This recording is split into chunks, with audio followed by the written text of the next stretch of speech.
आकाशवाणी का ये बरेली केंद्र है 100.4 FM पर। ये आप समय हो चलाएं कार्यक्रम नमस्ते बरेली का, इसमें आज आपको सुनवा रहे हैं ब्लैक फंगस कारण, लक्षण और बचाव। इस विषय पर होम्योपैथिक चिकित्सक डॉक्टर सोनम सरपाल से की गई MR यदुवंशी की ये बातचीत।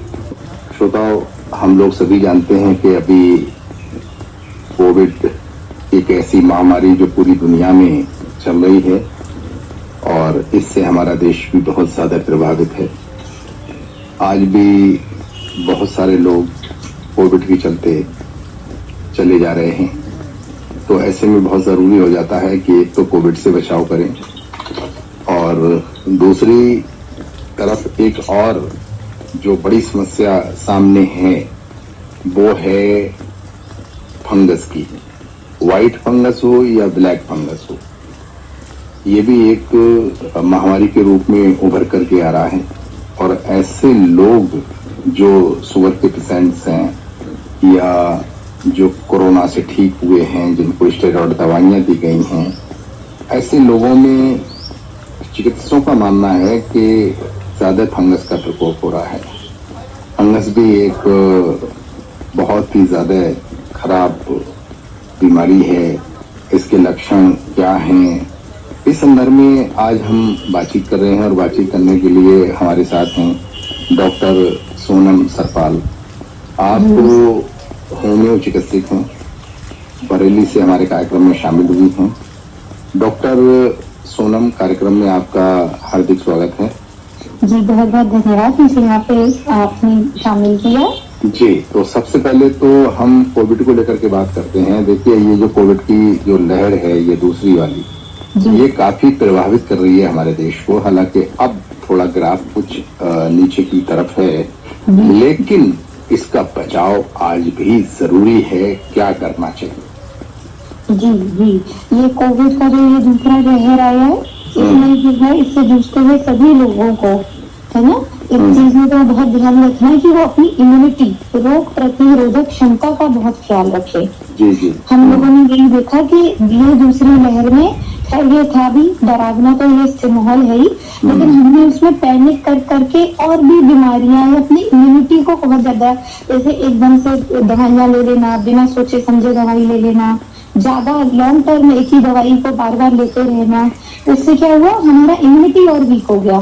तो अब हमें जो असली दिक्कत अब आ रही है, ये आ रही है पोस्ट कोविड रिकवरी केसेस में। इसमें क्या हो रहा है हमारे साथ कि हमारा जो रोग प्रतिरोधक क्षमता होता है वो उतना अभी इतनी बड़ी महामारी से जब हम गुजरते हैं तो वैसे ही कमजोर हो जाता है। और उन मरीजों को फिर और तरीके के इन्फेक्शन, रोग, कोई भी जो होते हैं, viral infection, bacterial infection, fungal infection, ये प्रभाव करने लगते हैं क्योंकि वो अभी उनका रोग प्रतिरोधक क्षमता कमजोर है। बिल्कुल, हम इस विषय में बात करेंगे, लेकिन पहले हम कोविड के बचाव के बारे में बात कर लें, क्योंकि लोगों को जब लगता है कि अब केसेस कम निकलने शुरू हो गए हैं तो लोग कहीं ना कहीं लापरवाही करना शुरू कर देते हैं। एक डॉक्टर होने के नाते, एक चिकित्सक होने के नाते आप क्या कहना चाहती हैं? मैं यही कहना चाहती हूँ कि हमें अपनी कोविड की जो पहली लेयर थी उसी से सीख लेना चाहिए। हम लोगों ने जैसे लापरवाही करी, बेपरवाही करी और उसको हल्के में ले लिया कि नहीं तो हमें कुछ नहीं होगा, हम ये कर रहे हैं, वो कर रहे हैं, कोविड हमारा बिगाड़ नहीं पाएगा। तो कोविड भी एक वायरस है, वो म्यूटेट होता रहता है और उसकी लहरें आती रहेंगी। और जब तक हम अपने रोग प्रतिरोधक या तो हर्ड इम्यूनिटी हो या उसका कोई अच्छा सा निवारण ना हो जाए, तब तक हमें अपने को बिल्कुल सतर्क होकर रहना है। इस बीमारी को बिल्कुल भी हल्के में नहीं लेना है। अभी ग्राफ हल्का है तो ये नहीं कि फिर हम हल्के में ले लें, अभी भी बिल्कुल वैसे ही जीवन जीना है जैसे हम अभी पहले जब महामारी तेज थी, सतर्क रह के सावधानी बरतते हुए अपने परिवार को बचाते हुए दूसरे को भी बचाते हुए। तो क्या क्या सावधानियां बरतनी है? जी, सावधानी में सबसे पहले तो अपने हाइजीन का, अपने स्वास्थ्य का, अपने बच्चे से साफ सफाई का बिल्कुल आप अच्छे से ख्याल रखें, सैनिटाइज रखें, हर चीज साफ सुथरी लें, है ना, उसमें गंदगी ना मचाएं। दूसरा, दूसरों से भी नो कांटेक्ट डिलीवरी रखें। जितना हो सके दूरी बनाकर रखें मरीजों से या लोगों से जिनसे भी आप मिल रहे हैं। वैसे 2 गज की दूरी कही जाती है, लेकिन इस बार तो लोग कह रहे हैं कि 2 गज की दूरी कम है, बजाय 2 गज के 4 गज की दूरी होना चाहिए इस बार। और ज्यादा दूरी होनी चाहिए, लेकिन हम लोगों का जिस तरीके से देश और पॉपुलेशन है वो संभव ही नहीं है। ये एरोसोल्स बन गए हैं, एयरबोर्न इन्फेक्शन हो गई है, हवा में है एक तरीके से मोटे मोटे तौर पे। तो उसके लिए हमें अपने को भी सबसे ज्यादा मजबूत रखना है, लेकिन बोलना आसान होता है, उसको पालन करना जरा मुश्किल होता है ना। मास्क पहनना, अपने को भी दूसरों से जितना मैक्सिमम कांटेक्ट से दूर रखे, है ना। बिल्कुल हर चीज से सावधानी से बरतते हुए, अपने को बचाते हुए, भीड़ भाड़ होने ही मत दीजिए।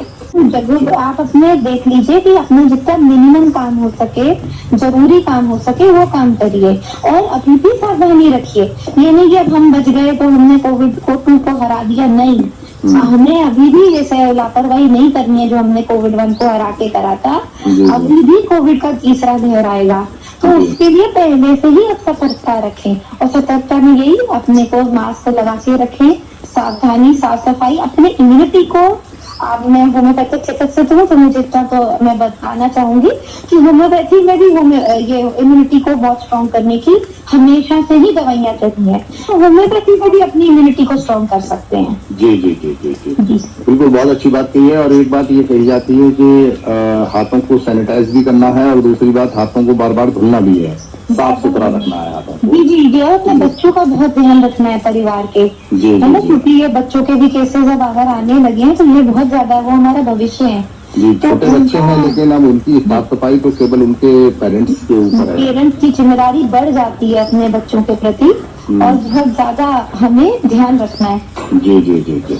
अब हम बात करते हैं जो ये बात कही जा रही है बार बार के फंगल इन्फेक्शन की। हालांकि वायरल या बैक्टीरियल इन्फेक्शन से तो हम लोग निपट लेते हैं, लेकिन ये जो फंगल इन्फेक्शन आया है इसमें व्हाइट भी है और ब्लैक फंगल भी है। ब्लैक फंगल की चर्चा ज्यादा चल रही है, तो ब्लैक फंगल के बारे में क्या कहना चाहती हैं? कैसे लोगों को ब्लैक फंगल ज्यादा पकड़ता है, प्रभावित हो रहा है? ये ब्लैक फंगस वैसे हमेशा था म्यूकरमाइकोसिस की शिकायत है, पर पहले केसेस जितने नहीं सुनने में आते थे ना उनका इतना जोर आ रहा था।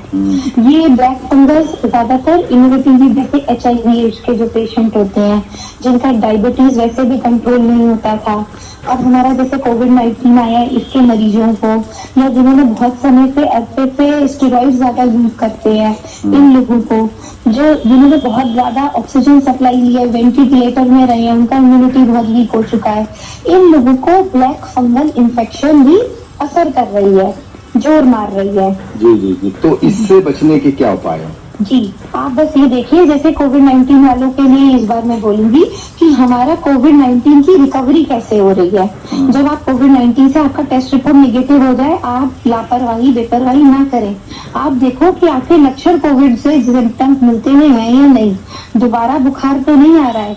कईयों को सर दर्द, इस लक्षण में भी थोड़ा सा मैं बताना चाहूंगी, जैसे सर दर्द, ऐसे कोई भी सिम्टम्स तो नहीं आ रहे हैं।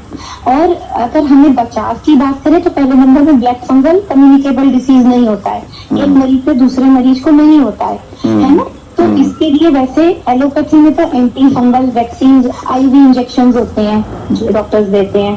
होम्योपैथी में भी ब्लैक फंगल का हमेशा से इलाज रहा है, तो होम्योपैथी में भी अगर उन्हें एलोपैथी में ज्यादा ही वीकनेस लग रही है, नहीं झेल पा रहे हैं, तो वो होम्योपैथी में भी इसको अपने तरफ से और सिम्टम्स आ जाते हैं, रिलीफ हो रही है, रिकवरी हो रही है। एक्यूट इन्फेक्शन है तो जल्दी पता भी चलती है कि आपको राहत आ रही है। जहाँ तक बात सिम्टम्स की है तो ये कहा जा रहा है कि ये चेहरे पर इसके सिम्टम्स नजर आते हैं, नाक के इर्द गिर्द और आंखों में भी। तो क्या क्या सिम्टम्स हैं? लक्षण मैं आपको बता देती हूँ। लक्षण पहले तो किसी को जैसे बालों में दर्द होना, सर में दर्द होना, आंखों में सूजन आ जाना, आंखों में धुंधलापन लगना, या डबल विजन, दो जगह चीजें दिखना, है ना, अपनी पलकें झुकना या आंखें एकदम बड़ी लग जाना, ठीक, आगे पेट का जो है पैरालिसिस जैसे स्वेलिंग आ जाना, सूजन सी आ जाना, है ना, दांत का एकदम कालापन पड़ जाना, या जो अपना तालू होता है उसमें कालापन आ जाना, नेक्रोसिस हो जाना। ठीक, इन चीजों से हम अपने को समझ जाते हैं कि ये कुछ गड़बड़ आ रही है। अब जब मैं सिर्फ तत्कालीन इसका पहले तो डायग्नोज करिए, कि हमें अगर हमें सिम्टम्स आ रहे हैं, डायग्नोसिस कैसे होगा इसका, सीबीसी काउंट अपने पेशेंट का चेक करो कि कोई इन्फेक्शन तो वो नहीं तो है। डॉक्टर के माध्यम से ही किया जा सकता है। बिल्कुल बिल्कुल, ये काम बिल्कुल डॉक्टर ही कराएंगे, जैसे सीबीसी, केएफटी, कई लेकिन ये है कि अगर इस तरह की चीजें किसी के साथ हैं, इस तरह के लक्षण किसी के साथ हैं, तो उनको इमीडिएट अपने डॉक्टर से मिलना बिल्कुल चाहिए। बिल्कुल इमीडिएट खुद से तो बिल्कुल ना लें, टाइम वेस्ट ना करें, है ना। ऑलरेडी जांच करा करके ये कंफर्म हो जाएगा कि ये ब्लैक फंगल है, तो हाँ। इसका दवा शुरू हो जाएगी। जांचें डॉक्टर्स लिखेंगे, जांचें, तो हम उसके आधार पे होम्योपैथी वाले अपनी और एलोपैथी वाले अपना इलाज शुरू कर सकते हैं। लेकिन कुछ लोग ये भी कह रहे हैं कि डॉक्टर्स के माध्यम से भी सुना जा रहा है कि अगर आप मास्क लगाते रहेंगे तो ब्लैक फंगल से भी बचा जा सकता है। हाँ, मास्क लगाने से एक्चुअली क्या होता है, फंगल क्या होता है, मॉइस्ट जगहों पे ज्यादा अटैक करता है, हमेशा फंगस का ये नेचर होता है। जो गीली जब हम अपना मास्क लगा रहे हैं, एरोसोल्स में नहीं आ रहे हैं, तो वैसे भी इन्फेक्शन के कांटेक्ट में कम हो जाते हैं। अच्छा। तो उससे क्या होता है, वैसे ही आपने एयर का कनेक्शन खत्म कर दिया है, ज्यादा डायरेक्ट आप नहीं आ रहे हैं, और आप कोई भी गंदी एयर जो हवा नहीं है वो नहीं इनहेल कर रहे हैं। देखिए, फंगल, वायरस, बैक्टीरिया, ये जीवन भर थे, आज भी थे, पहले भी हैं, पहले भी थे। जी हमेशा ही रहेंगे। लेकिन ये अटैक भी उसी को कर रहे हैं जिनका जिनका इम्यूनिटी सिस्टम जो है वो कमजोर हो गया है। जी जो लोग ठीक है, कोविड से भी जिनकी रिकवरी हो गई, कोई दिक्कत नहीं है, तो वो ठीक भी हो रहे हैं। जी, लेकिन अब आप ये बताइए, जहाँ तक इम्यूनिटी सिस्टम को मजबूत करने की बात है, तो खान पान कैसा होना चाहिए? जी मैं एक चीज आपको और ऐड करूंगी, ब्लड शुगर जिनका लेवल बढ़ा हुआ है वो बहुत ज्यादा ध्यान रखें, क्योंकि ज्यादा कंट्रोल करें शुगर को, उसको बिल्कुल मॉनिटर रखें। ये तो आप अपना पहले घर में ही करते रहे, क्योंकि ये शुगर लेवल जिनका ज्यादा है उनको ज्यादा पाया जा रहा है माइक्रोसिस का। बिल्कुल। लेकिन खान पान कैसा होना चाहिए जिससे इम्यूनिटी सिस्टम जो है वो बूस्ट रहना चाहिए, मजबूत रहना? एक्यूट इन्फेक्शन में खान पान पहले नंबर में तो बिल्कुल हल्का। आप ओवर हीटिंग मत कराओ पेशेंट को, इतनी रिकवरी, इतना बीमार हुआ है तो बिल्कुल उसको नहीं तुम ये भी खाओ वो भी खाओ, ऐसे नहीं करिए। और क्योंकि एक्यूट इन्फेक्शन होती है, हर एक पेशेंट का अलग सिम्टम आता है, तो पेशेंट से भी आप पूछते रहो। किसी को कुछ खाने का मन कर रहा है, भूख अच्छी लग रही है, उनको खिला दीजिए।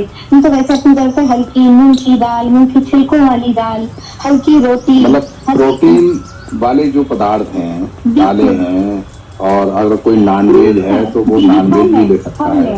बिल्कुल, फल है, आप ये सब हल्का हल्का खाना खाइए। मतलब ज्यादा ना खाएं, अपने पेट को खाली भी रखें, पेट को हल्का हल्का करके खाएं, और नॉनवेज भी कम खाएं, क्योंकि किडनी पे कम जोर पड़े हमारा। वैसे ही हम इतनी दवाइयाँ खाते हैं, अंडा तो ले ही सकते हैं जी, थोड़ा बहुत ताकत के लिए, जिन्हें बहुत कमजोरी है वो ले सकते हैं, जिन्हें किडनी का कोई रोग नहीं है वो लोग ले सकते हैं। बिल्कुल।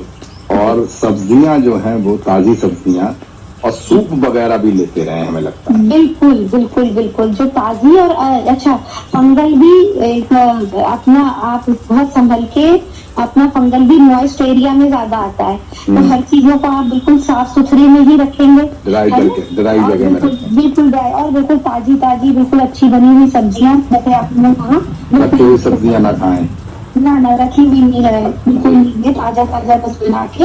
ये कुछ खास बातें हैं तो कोविड का बचाव, और दूसरे जो कोविड के बाद में जो ब्लैक फंगल का जो प्रभाव नजर आने लगा है, क्योंकि यूपी में भी कुछ केसेस आए हैं, तो अभी से अगर लोग सतर्क हो जाएं, सावधान हो जाएं, जो हमारी बातचीत को सुन करके, तो निश्चित ही वो अपने आप को कहीं ना कहीं इस फंगल इन्फेक्शन से या कोविड से बचा करके स्वस्थ रह सकते हैं और एक स्वस्थ जीवन का आनंद ले सकते हैं। डॉक्टर सोनम सरपाल, आप कार्यक्रम में शामिल हुई, अच्छी जानकारी आपने दी है, और हमें लगता है जानकारी का लाभ हमारे श्रोता निश्चित तौर पर उठाएंगे। आपका बहुत बहुत शुक्रिया, धन्यवाद। ब्लैक फंगस, कारण, लक्षण और बचाव, इस विषय पर होम्योपैथिक चिकित्सक डॉक्टर सोनम सरपाल से की गई ये बातचीत आपको सुनवा रहे थे कार्यक्रम नमस्ते बरेली के अंतर्गत। आकाशवाणी का ये बरेली केंद्र है 100.4 FM पर।